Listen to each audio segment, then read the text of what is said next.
Awesome. Well, thank you very much for the introduction. So hopefully you're here to see our two smiling faces today, and we're going to get into the conversation about LOD, right? One of the buzzwords in our industry. So the concept kind of came about a few years ago at one of the unconferences where people were just having conversation and terminology kept kind of getting tangled around the axle a little bit, and folks were asking us more about LOD, and their LOD and our LOD wasn't the same. And so I was like, well, you guys know there's industry standards out there that talk about this. And that really kind of spurred the conversation further. So Brian and I had the idea this year to kind of talk a little bit more about LOD and what that should mean to you as an owner and how it can help you and making sure the terminology is clear and how you guys can use it to your advantage. And really, of course, that picture on the right there kind of speaks to what's been happening in the last couple of years is really understanding what each other really wants at the end of the day. So that was kind of the genesis of the idea for the presentation. Our presenters today, so for those of you guys that I haven't met yet, Alex Belcoffer with McCarthy, our director for VDC, Ohio State graduate, so go Bucks, of course. My background's been in construction management and architecture. Started my career on the design side, went to the construction side. Been involved with CFTA since 2014. It's been a phenomenal organization to be a part of, and look forward to speaking with you guys today. And I'm Brian Skripek. I'm a vice president and the director of virtual design and construction at Canon Design. My background is in architecture, and eventually over the years grew into a BIM manager role, and then to really evolving into an AEC organization, which Canon Design is, and really helping owners to start understanding a lot of the concepts that we're going to talk about today. Had the opportunity to present here in the past on the Ohio State BIM project delivery standard that worked on with Andy Berg in the back at Messer and Alex when he was at Messer back in the day. So I also am an Ohio State grad, so follow along with Alex as we're both big Buckeye fans. So we're happy to be here and kind of share our experiences with all of you. Yeah, if it's not bad enough you have to deal with one Buckeye, you got to deal with two. So we'll talk sports later. And then, of course, before we get into this, fair warning for folks, right? If anybody says BIM model, or if Brian or I say BIM model, the dunce chair is right here in the corner. And Chuck will be monitoring the room for anybody who says that. So keep us honest. I'll do the presentation facing the wall if I have to. So, all right, so let's get into this thing, right? So objectives for today is to really dig into defining LOD, our magic acronym, to drive an understanding of how it's going to benefit you. Let's clarify how we use LOD as industry partners on benchmarking for industry standards and guidelines, which are not one and the same. Understand how it's going to create a common language for us as an industry and how it's done that thus far through specific, tangible examples. We're actually going to get into some standards that are out there that have their own kind of way about prescribing their LOD to their industry clientele. And we're going to be talking a lot about definitions. What does it mean? Even before we start talking about LOD and what that acronym stands for, we want to kind of take a step back and look at BIM and VDC, because those are really two terms that we think are used interchangeably, which really have different meanings. So both McCarthy and Canon Design and industry standards have really worked to evolve what those are. I'm going to share a couple of those examples with you first before we get into LOD. And just one quick item on BIM and VDC, right? We, for years, had talked about BIM as both the model and the process. Well, the evolution of the term virtual design and construction came about several years ago to be that break, right? BIM is the model, VDC is the process, and VDC as a process is different for every organization, but it's important that you guys understand that when you ask for BIM deliverables or VDC deliverables, they're not one and the same. They are separate, and the industry looks at it that way. So just one thing that we kind of use, like in our BIM execution planning as the industry, is we always try to reference a standard, right? There's plenty of standards out there, a lot of good standards. NIBS was really one of the first standards from the Building Smart Alliance effort that really defined BIM and VDC as two separate things. And so just for reference, having those definitions and the way we actually start our execution plans, our documents, I always lead with this, because this is probably one of the most important things to distinguish at the beginning of a project. And expanding on that, we also talk, I think the way Alex put it is really talking about a process or the verb or the action of doing something. This is a definition actually from Canon Design, where we talk about VDC project management, project delivery, and quality standard procedures, creating reliable multidisciplinary building information models to drive cost savings throughout the design, construct, and operate continuum. Again, this isn't something that we as just designers or builders use or just look at something that gets turned over as the owner. It's really about that entire process of describing what we're going to do and then actually executing on it. And as we get into the next few slides, we're going to talk about how LOD and these larger ideas are really foundational to achieving those goals ultimately for all of you, the owners that we're working with. So whenever we start a BIM conversation, whether it's about a project, a turnover, how we're going to design something, how we're going to build something, how we're going to share something, there's really three key questions that every BIM conversation needs to start with. What data do you want, of course, is the most important one. Who's going to use the data? What problem are you trying to solve? And then, of course, how is it going to be received and maintained, right? It's not just about what the end game is. The received part is often one of our biggest challenges on a project, is the medium in which you would like that data. So, LOD, right? There's two different conversations around LOD, and I think it's important for us as a group to kind of hone in on which one we're talking about. I had this conversation over the course of the last couple days with some people, and there was a conversation about level of development. Well, then I've heard the conversation about level of detail. So which one are we talking about today, right? And I think as an audience, we really want to be focused around level of development. And that idea of level of development really has a foundation in the BIM Forum's LOD specification. That's a document that's near and dear to my heart as one of the contributors to it, as many other people. I know some familiar faces in this room that have contributed to it as well. But think about this as a dictionary. It's an encyclopedia. It's really a larger entity. It's not a standard, it's a reference guide. And the text that's actually up on the screen, these next couple of slides are very purposefully pulled out of the LOD specification. So it's a reference guide for practitioners to understand how to specify and articulate with a high degree of clarity the content and reliability of BIMs at different stages throughout the design. These are really key words that we want to think about. And if you go back to those first couple slides, we talked about project management, project delivery, quality standards. This is something that embodies all of those ideas that we're talking about in the BIM Forum LOD spec. Again, level of development, which we'll get into in a minute. This is a document that's free to download. The 2019 is the current version. We'll be publishing a draft of 2020 here very soon, which we'll talk more about at the upcoming BIM Forum in St. Louis. But if you're not familiar with it, it's really broken up into three parts. There's initial commentary, which will go through some of the stuff about what are the best practices, how do you use it. But ultimately, the first part is about element geometry, and the second part is about attribute information. So you have what something physically looks like, but then you also want to talk about what information and data is embedded in that object. And how do you put those two things together to move through the design, construct, and operate phases of what we're doing. And again, talking about how do people understand how to specify and articulate what this is? How does an owner suggest what they're looking for and provide that clear picture of what the deliverable is? How does a VDC leader on a project or a project manager define to their team, this is what we're trying to achieve, this is the benchmark from an LOD perspective, this is where we're at. How do we get to that point where we can meet those deliverable expectations that are being set? How does the next user of that information know what they can rely upon? Just saying that there's a model doesn't mean that it's good for the use case that you're trying to deal with or what problem you're trying to solve. But when you start to leverage LOD, you can say if it's at this level of development, it can be trusted and relied upon for said use case. And it's also about being a reference item for contracts. Some of you may have heard the conversation that we were having before.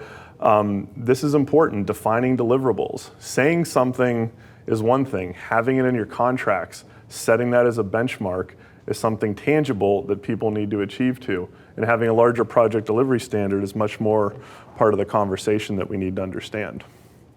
In detail and development are two things. And the easiest way to boil that down is detail talks about input. How detailed is something? Do I have the threads on that anchor bolt modeled? How pretty do they look? Is it a photorealistic visualization of something as opposed to development, which is talking about output? And that's where we want to look at how well has it been thought through? How much can it be relied upon? And that's where we get to that conversation of development. And if we talk about detail being the most important thing, sure, we go right here. But do I know all the answers to those questions at a schematic design phase? No, I'm not going to know that information. I do know that LOD 100, there's a column somewhere in there. It might be on a 30 by 30 grid, and I need to block out space for that. As I move into a later stage of design, at some point I'm going to say that that column, I understand what it is now. It's not a round concrete column. It's not rectangular. It's a steel shape. I've identified that it's going to be a wide flange. As I evolve that design more, I know the exact W size that that's going to be. At LOD 300, the structural engineer is going to be able to say, this is the column size, that's its orientation, that's where it's at. You guys can trust that and go. And then ultimately somebody will move on to a coordination level model of that, including any information that can cause interferences, and ultimately an install and fabrication level development, which is what we talk about at 400. And that's really the basis of these definitions that we're seeing. Generic representation, moving to a generic system to a specific system. And we very purposefully put a line on this screen where we start to see that the information on the left side is really what we look at in a design intent model. That a design professional will typically do. That's the information that we'll provide, pass that information on to Alex on his side, and then start to deal with the other evolution. Right, and I think a big part of evolution with LOD is project delivery too, right? So when you talk about LOD 350, where now you're including other interfaces with systems, right? So it's not just about the designer of record modeling the MEP systems. Now it's thinking about, well, the adjacencies to those systems, are those going to cause issues with the design intent? And will that design intent have to be impacted now that I'm the builder and I've received it and I have to start moving things around, right? And am I moving things from one space to another and changing design intent? Because at LOD 350, we found all these issues that we did not see at an earlier level of development. And of course, 400 and 500, and again, I hear some terminology being mixed up a little bit. It's important to look at these definitions and understand that, like, for example, LOD 500 is not a progression of modeling content, right? It is a field verified representation of the same thing we've been doing this entire time. So it's important to really look at these and make sure that not only do you guys understand it, but your industry partners also are on board with understanding the same thing that you understand. And actually, let's go back one. One thing to add to that, can you field verify something in terms of size, shape, and location? Well, if that item is, if we get down to here, it's a specific system in terms of quantity, shape, size, and location, yes, I can field verify that. I can field verify something that was modeled at 350, and I could field verify something here. At 200, it's still kind of mushy, it's approximate. You can't field verify that, but that doesn't mean you can only get here, as Alex said. This isn't a progression, and that is a really big word to think about when we talk about LOD 500 and some of the misconceptions that are out there as it relates to LOD. So some of the other ones, hopefully none of you have been guilty of asking for an LOD 300 model. Yes? Going back to the previous slide, so do these numbers, do they go hand in hand with the phase of the project? You're cheating. No cheating. Okay, see, I skipped over the first one. I should have started there. So how many people are guilty of correlating an LOD with a phase? No, they don't. They don't go along with that. And the big idea is really the next line that's there's no such thing as an LOD 100 model, a 200 model, a 300 model, whatever it may be. When we talk about level of development, they're actually broken down based on uniformat classification. So we're talking about an exterior wall assembly, we're talking about an interior partition, we're talking about a piece of mechanical equipment. So they're all evolving at different stages. So to have a blanket statement that says the entire model shall be at LOD 300 is something that's probably not useful to you. How many people need an LOD 300 model of paint on the wall? Is that a data field that can live in a room? Sure. You might want to know what that information is, but does it need to be modeled to that level? Do you need the through wall flashing and weeps in a masonry cavity wall? No, that's not relevant. So when you make an inclusive statement like that, you need to understand that that is in fact inclusive of every entity in the facility. And at SD, DD, CDs, all things are going to be evolving at different paces. So that's another reason why we see that those two things don't go hand in hand. There's some things that mirror that in general, just from a natural evolution, but it's not a hard line in the sand that at DD everything's at 200 and at CD everything's at 300. At CDs, a lot of things haven't progressed past 300 because it might be a design bid build delivery, But if it's design build, you could be at 350 or 400 at the end of CDs. So you're saying this is only for new construction, it's not for existing buildings? No, it's, Does yeah. that apply for existing buildings? that No, you- you could use it for existing Rental buildings as well. assets or Mhm. what elements you're talking about Yep. is what you're saying we're talking about. It applies just as well for existing as it does new This construction. gets back to the common language. It's a common language. Okay. Site, civil, it's really something that's encompassing a much larger discussion. It's also something that's not a set of requirements. It's not a standard. Don't go out and say, you will follow the BIM Forum LOD specification. That doesn't mean anything. That would just basically be the same of saying, you agree that this is the color black. Okay. So if you say something's black, that means it needs to look like this. That means Steve's shirt's not going to meet that criteria. But if you say that I need my mechanical system to evolve to an LOD 400 during trade coordination, that's the important part of the conversation that you want to mandate. So remember, it's a guide, it's a reference, it's a dictionary of information. As Alex talked about before, these things are minimum requirements and they're cumulative until you get to LOD 500. That's our oddball in this situation. It also doesn't talk about model element authors. That's for the design team to figure out. Who models the floor? Is it a structural engineer or is it the architect? Well, might start out as the architect, but it's probably going to transition to the structural engineer. The design team needs to work together to figure out who owns what, when they're modeling it, and how it gets to that level of detail throughout the project. And we're talking about models, so we're not talking about two-dimensional information, which is key. It doesn't talk about how line work is to be represented in the BIM Forum spec.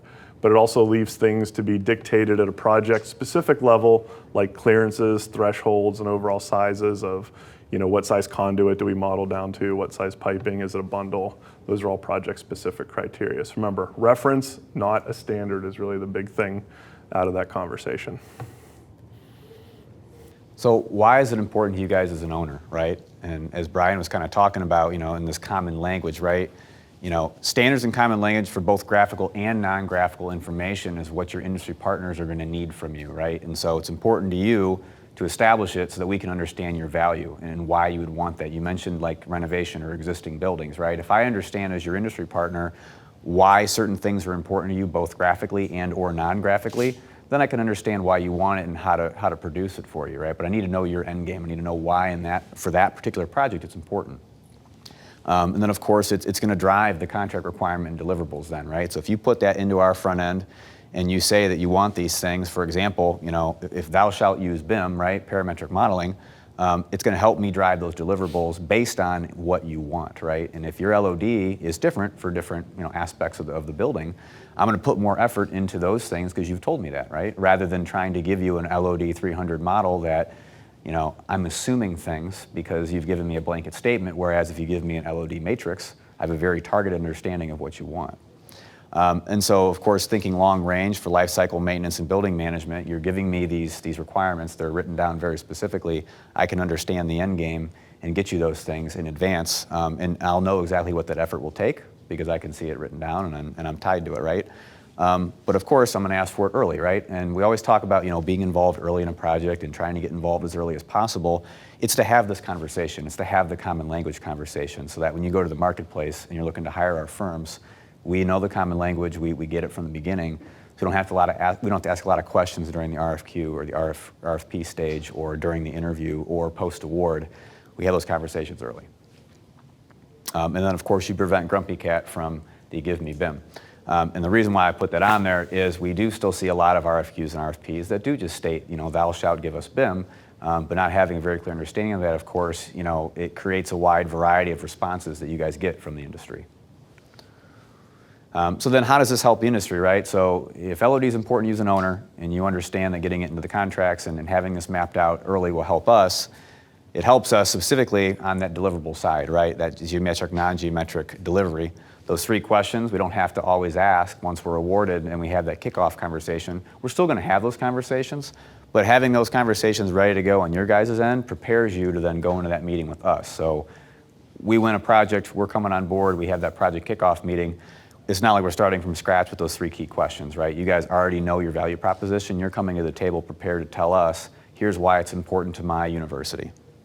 And then, of course, the project delivery method makes a big deal, right? We're starting to see more design build, more IPD. Owners are becoming a little bit more progressive with these delivery models, so we can come in earlier and have those conversations, much earlier than we used to have them, to get us to the point where we can then help have that delivery method drive the expectation for you guys. And then, of course, the expectation drives process, right? So now getting away from the BIM term and getting to the VDC term, and how we actually are starting to change project delivery with virtual design and construction. So then we talk about the consistency of the deliverables, right? So reliable models drive reliable data.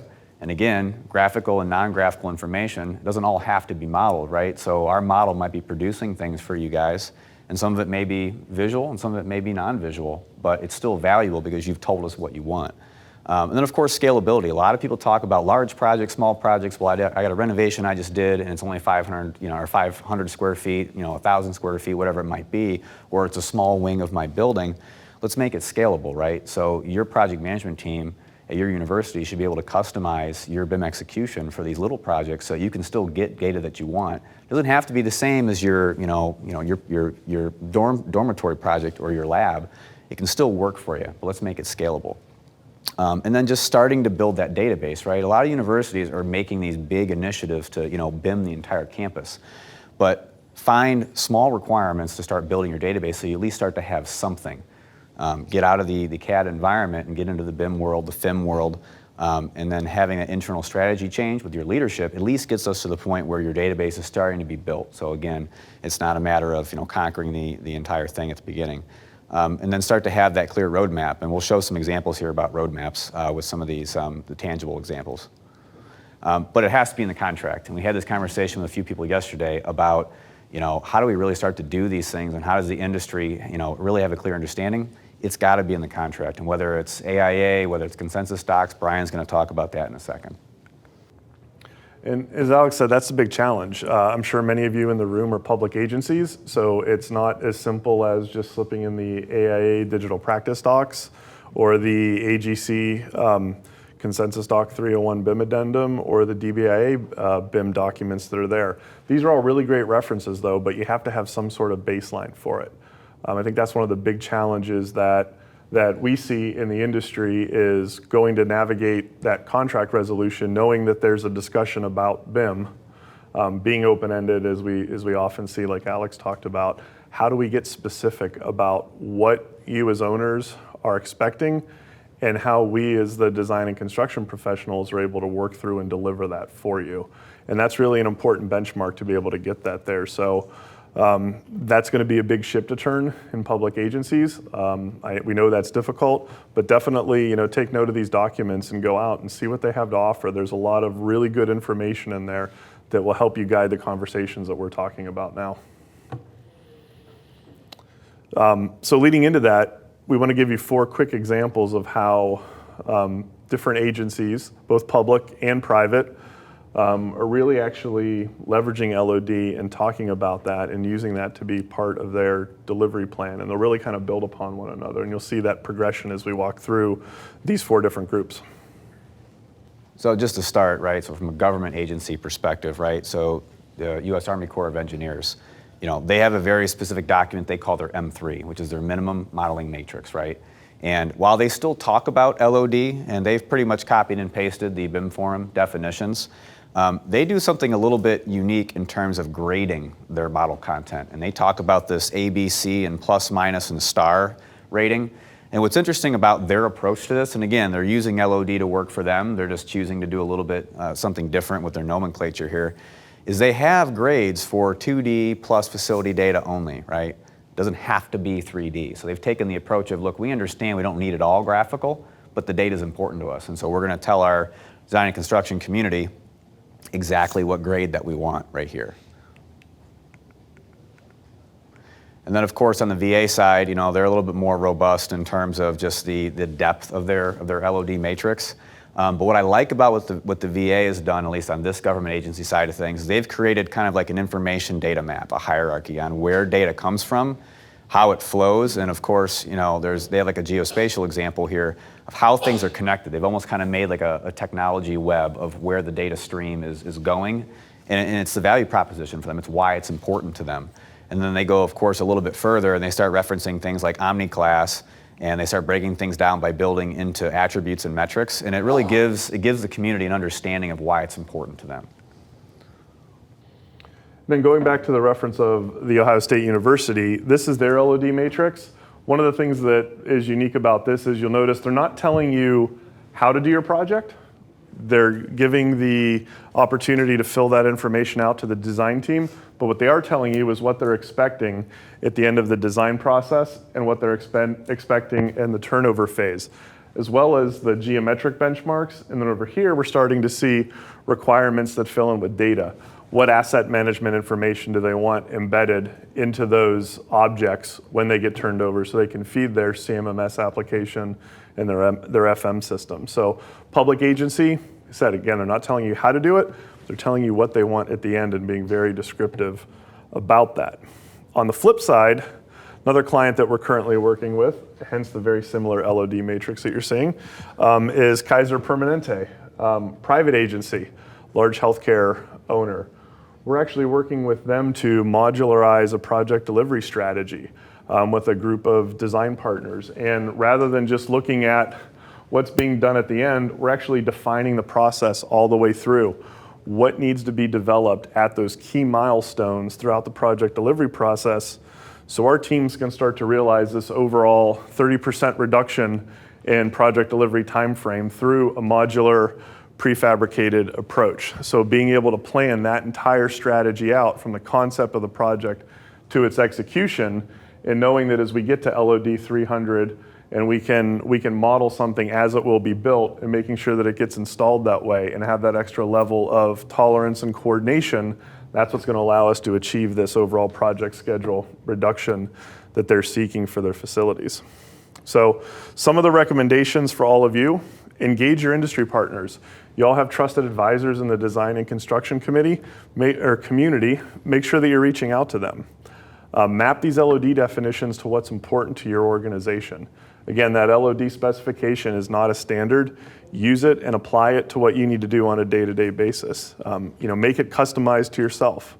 Study what others have done. We'll have a few reference slides up for you at the end of this to really look at what others have done. You can start to consume this. We talk about contracts. We'll share some other references that we've just talked about. And start somewhere, start small. Get an initiative going and start to show the benefits throughout your organization so that it'll pick up steam and continue to move forward. And then from our industry perspective, Brian and I talked about things we wanted to really share with you guys as you're going to do your next project with your other industry partners. Set that benchmark for your industry through your RFQ and RFP, right? So be the leaders to change it from saying thou shalt do BIM to here's our BIM execution plan and here's our expectations, so that we have a clear understanding coming in. So it also drives out ambiguity so that you don't get inflated numbers in your proposals from your design and construction partners, right? And if we know what you want early, we can probably give you that and more if we know going into it. A lot of us are doing these things as part of our best practices as industry partners. The game's being raised, and we are understanding the value proposition internally just to be doing these new processes and having VDC as a part of the way our company operates. So if we know what you want going in, we can probably come to the table and say, well, this is already the way that we do things, and there's value there for you guys. And then, of course, it's an even playing field, right, when you criteria set for all the project partners. And then, of course, the clear expectations for the delivery model. And it wouldn't be a BIM presentation without the McLeamy curve. So it goes back to a conversation we had the other day about the front-loaded effort of having BIM involved in a project and really getting the job set up right from the beginning. You guys internally with your leadership teams will have to have that conversation about shifting the responsibilities of your design and construction partners to earlier on in the process so that your contracts support the delivery model. And as we do more design build and IPD and CM at risk, that effort to do what we want to do, yeah, it's going to be a little bit more front-loaded. It's not going to be a traditional bell curve, but the return on investment is there for you guys as the project progresses with that effort made up front. But the contract delivery has to specify that in order for us to be able to understand that expectation. So reference links, just wanted to put some of these things here for you guys when you guys get the copy of the presentation. Please go look at these links and start to, again, study what the industry has done, use it to your advantage, and take some opportunities to connect with the people that helped made these guidelines, because they're open books. They're willing to share information with you guys. And there's some great references here for you guys to look at later. So with that, I think we got a couple minutes left. We wanted to speed through that, so we did good on time. So open it up for questions. Yeah. Yeah, in regard to existing buildings, suppose you were having a commission in a 3D scan to model the building. Would you apply LOD to that spec? So how would you? So LOD as level of development, they're going down the rabbit hole. It's a great question though. LOD won't cover a scan. It's a point cloud. It's not a solid piece of geometry. But USIBD, and I'm pointing to Alex to correct me if I say this wrong, also has a specification which is LOA, which is level of accuracy that starts to talk about tolerance and how accurate those existing conditions are. So that's a whole nother conversation, but LOD specifically won't relate to that geometry. It's about, is there something physically modeled there that I can select and manipulate? So LOA, level of accuracy, becomes another discussion. Right. Yeah, no, LOA is fantastic. It's great that a standard has been created, or not a standard, a guideline has been created for that, because it's clarifying what LOA means, right, from a point density standpoint, from an accuracy standpoint. There's a lot of misconceptions about what laser scans do, right? There's a lot of misconceptions about how surveying connects to that. So that is important as a guideline to help us as an industry, but that needs to become part of your guys' internal, standard or your internal guideline, if that's something your university is doing a lot of. In that, I just rattled off USIBD, so sorry for the acronym jumble there. It's the United States Institute of Building Documentation. So you have to go look that up. Okay, cool. Yeah, Do you ever see LOD for demolition or the removal of things? And if so, could you give an example of where a different level is? Well, I think the challenge with demolition is you're deconstructing, right? So you're removing something. I think what would be important for you guys if, for example, and I don't want to speak for the designer, but I've seen like a demo phase in a project, right? And I've used it actually to my advantage on a project where I actually extracted from Revit all the demo walls, so I knew how they would impact me going into coordination. I don't necessarily think that there was a LOD specification for demolition in the LOD matrix that I got from that design firm, but is that something that you guys would articulate? We'll generalize that and that's a case where we'll generalize that walls are modeled to an LOD 200 because we know it's approximately here, we know it's approximately this big. We're wiping out a suite. But in scenarios where we're abutting adjacencies, we might want to take that to a higher level and say anything that's being impacted or touched by new construction needs to evolve to this level of development, because there's certainly value there architecturally, knowing what construction you're going to make, but also on systems. Where are you going to connect to existing MEP systems? Where are you attaching to fire protection, plumbing, electrical banks, whatever it is? You need to know with a certain level of certainty where those things are. So you might want to go out and survey a little bit more and raise those benchmarks with those adjacencies, and that's something that you would certainly document in something like a BIM execution plan, or be prescriptive about it in a contract. Yeah, and to that point, I think you would want to specify that your designer of record is modeling walls to be demoed rather than just being, hatched lines or dashed lines on their drawing. And for the most part, if you have good internal design practices, I would think most designers are starting to do that if they're Revit enabled. And that goes back to the downstream reliability for the next user. It's part of that team, it's part of a process. You're not just looking at your little piece of the world, you're looking at it from a project perspective. We have time for one more question. All right, I have a question. So, is integrated automation included in BIM? That's Division 25. Specific to? Specific. You have an idea? I have an idea. Well, I'm just curious to know if all that data documentation can be actually part of that model. So you're talking about sensors and smart metering and connectivity, to current building systems. So I think what would be probably the most important thing from our standpoint is having specificity as early as possible to know, what system we're talking about, what vendor. If it's a project where things have to be bid out and you have to get three different solicitations, that may impact that a little bit. But you're just saying in general, could we? I think we easily. General, yeah, I think we could absolutely. Okay. But then also becomes a conversation about where is it most relevant for that information to live. Right, true. Does that, yeah, I mean, so, documenting that the housing for that system is here, or there's power or data requirements to it, but where's the additional level of information most useful to the team? And then you have to worry about transferring data to something that might not have a direct, you're doing one of those and then trying to figure out how it gets back and forth. So that's one of those other questions. That's like a fourth question about, where is it most appropriate to be? Might not always be in the building I was going to information say, model. we didn't talk a lot about the vehicle of information, but that's where that's going, right? Is, and does a vehicle need to be between, two data sources, right? Is it Revit-centric data? Is it a facility data workbook-centric data? Is it both? What is that football toss of information? What is the vehicle to do that? Thank you very much, appreciate it. Thank you, guys. Appreciate it. Thanks, everyone.